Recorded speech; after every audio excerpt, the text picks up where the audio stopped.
नमस्कार दोस्तों, स्वागत है आप सभी का हमारे YouTube चैनल प्यारा जीवन में। आइए आज मैं आप लोगों को ये बताने वाला हूँ कि कौन श्रेष्ठ है, उपदेश या कर्म।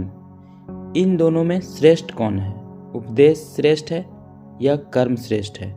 इस कहानी को, छोटी सी कहानी है, आप इस कहानी को शुरू से अंत तक जरूर सुनिए, जिससे कि पता चलेगा कि उपदेश से बड़ा कर्म होता है या कर्म से बड़ा उपदेश। आइए कहानी को शुरू करते हैं। गौतम बुद्ध को उनके अनुयायी यदि स्नेह से कहीं बुलाते तो वो अवश्य जाते। फिर जब बुद्ध पहुंचते तो श्रोताओं की भारी भीड़ उमड़ पड़ती। बुद्ध के वचनों में जो अमृतत्व होता था उसका पान करना सभी को प्रीतिकर लगता था, अपनापन लगता था। उनके उपदेशों में ऐसा कुछ अवश्य होता था जिससे गंभीर समस्याएं सुलझ जाती थी और कुछ न कुछ सार्थकता भी प्राप्त होता था। एक गरीब किसान गौतम बुद्ध का बहुत बड़ा भक्त था। एक दिन वह बुद्ध के पास आया और अपने गांव में आने का आग्रह किया।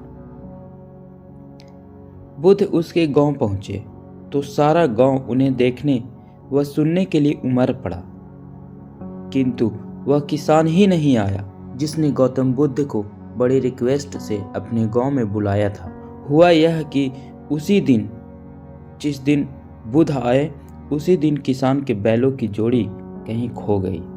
किसान इस दुविधा में रहा कि बुद्ध का प्रवचन सुने या अपने बैलों को खोजे। काफी सोचने के बाद उसने अपने बैलों को खोजने का निर्णय लिया। घंटे भटकने के बाद बैल मिले।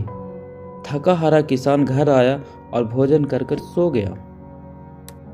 अगले दिन वह अति संकोच से क्षमा प्रार्थी बन बुद्ध के पास पहुंचा और अपना सारी कहानी उनको सुनाया।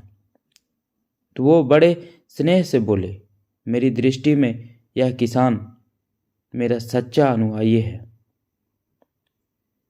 इसने उपदेश से अधिक महत्व कर्म को दिया।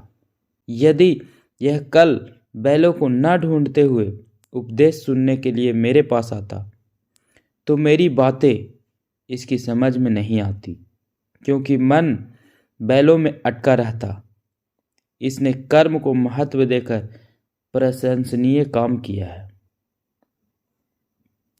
इस कहानी का सार यह है कि हम जहां जिस भूमिका में हों उसका ईमानदारी से निर्वाह करें। यही सच्ची आध्यात्मिकता है, क्योंकि प्रत्येक धर्म कर्म को ही सर्वोपरि महत्व देता है।